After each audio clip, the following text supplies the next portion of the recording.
Hey guys, I'm Katie from Mitza Creek Farm. Welcome back to the channel. The sun is out, snow is melting. I think it just got down below freezing. You can hear the slush crunching under my feet, but the sun was out, it felt good, and the snow is very quickly going down. You can see that there's some dirt under those trees, so that is very exciting. I am scrambling because I was planning on starting all of my seeds in my greenhouse, but because of the cold and the snow, that is not happening.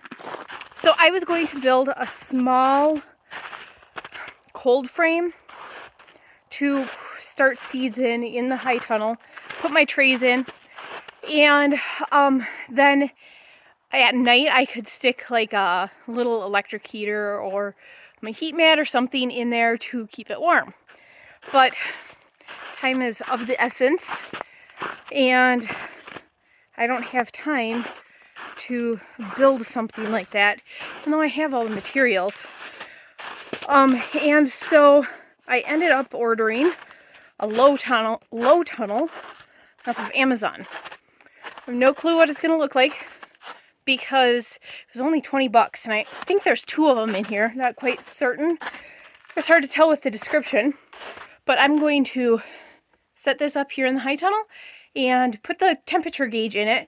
Tonight's low is supposed to get to 1 Fahrenheit, and so I'm going to put the temperature gauge in there. It keeps track of high and lows, so then tomorrow I'll be able to see how much warmer it stays in the low tunnel, and then I will know how much heat I have to put in to this. So I can even get the door open. This is exciting.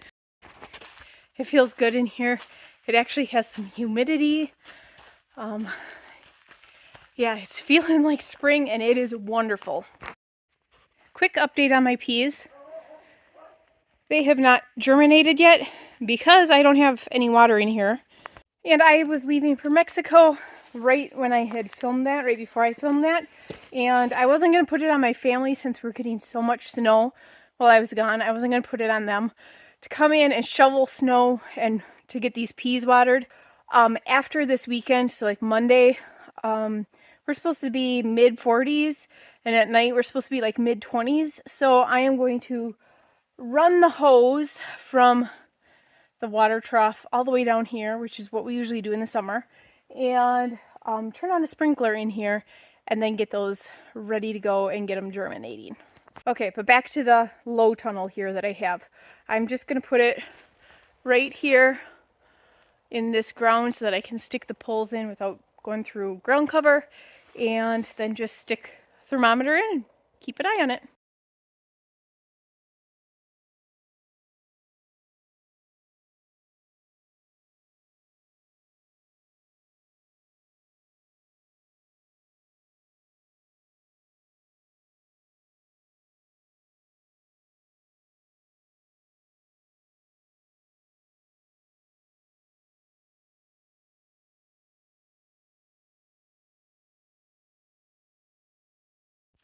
Well, that couldn't have been easier.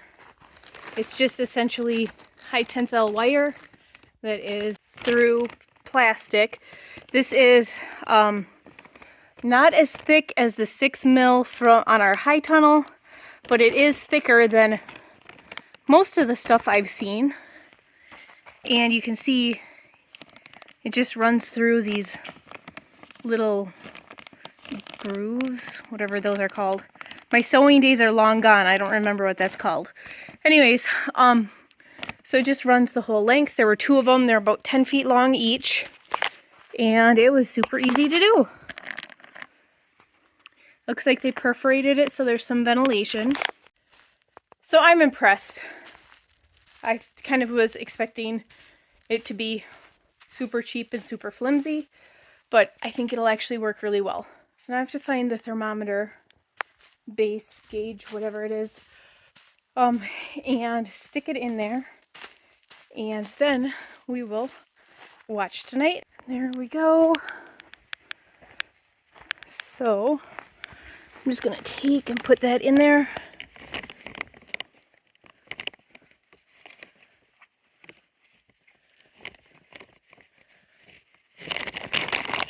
kind of wish I could set it up higher. Grab this little pot here.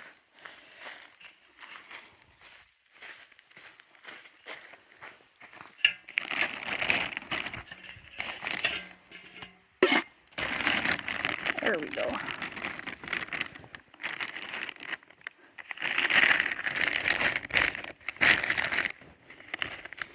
And it does have a little edge, so you can fold it out. There we go. So that is super easy, and I think that this will work really nice. One of the things when I was planning on building a cold frame, we have all the windows from when we remodeled our house. So we have tons of windows. But time is also money, and if you don't have time to build it, there's no point in building something. That's the same with our greenhouse. We were going to do it out of recycled windows, but all the windows were different sizes, and it would have taken us forever to lay them all out so that everything would be straight and do all the framing for that. So that's why we went with new windows on that. But for the cold frame, when I was thinking of building one, I actually wanted to build, it was going to be 8 foot long and 4 foot deep, about maybe 3 foot deep, just depending on how the cuts came out and everything. But the thing about those is that you have to store them most of the year, and I would have to store them somewhere where they wouldn't get things set on them because you don't want the glass breaking, or where they're not going to be in the way. And so that is also another reason I didn't have time to build them. But I also, where am I going to store them? So I think these will work really well, and I think I'll get a couple years worth of uses out of them, which is wonderful. So I am going to let these sit tonight, get the temperature readings off of it, and I do have the temperature reading in the house from when I came down here. And then I'll look at the low for the night and everything, see how well it keeps. And then when I actually go to put my trays of plants in here, I am going to move them over by the outlet and plug in a little heater and use that at night so that I for sure don't freeze the plants. And so I think that that's going to be the easiest and quickest way to get the seeds out of my house and get everything hardened off, because even though it is warm, the long-term forecast is mid-40s and maybe a day or two of hitting 50, but we're warming up, but it's not like a rapid warm up. You know what I was just thinking? I have the receiver units for that thermometer in the greenhouse, the high tunnel, and the stone coop. So I'm going to grab one out of the greenhouse and just set it in there so that we can compare the two. And I think that that will make just quick calculations in the morning a little bit simpler, and it'll be nice to see, like, side by side how they do without having to sit and do the math and think of, well, maybe it was 2 degrees cooler in the greenhouse. Right, so there we go. We have number 1 there and number 2 there. So number 1 is in the low tunnel and number 2 is just out in the high tunnel.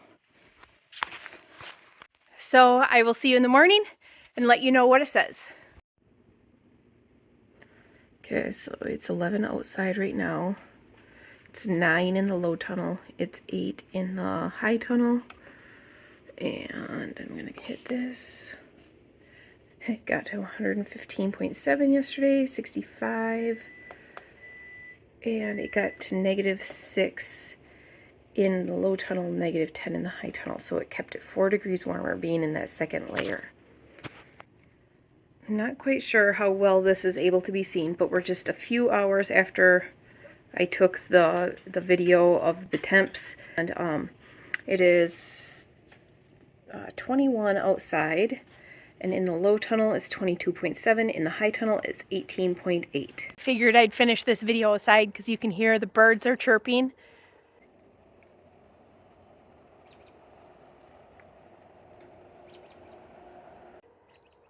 Sounds like spring is here.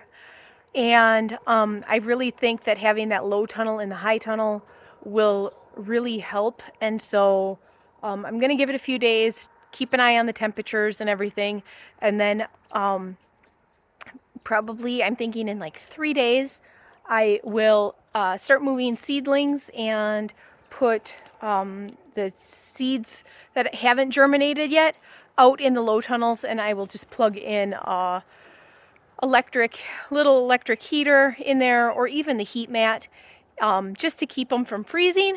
And like I said earlier, that last night was supposed to be the coldest night, and so now all the nights are supposed to be kind of in the upper teens to mid 20s and then warmer.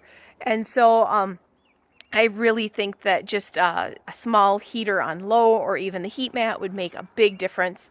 So we are going to get some probably like marigolds and zinnias and that kind of stuff started in flats and put them in there and see how that goes. But I want to give it like 3 days, just so I have 3 days of temperatures to watch that by, because I need to make sure that it doesn't get too hot as well. So that is it for today's video. Thanks for tuning in, guys, and we'll see you next time.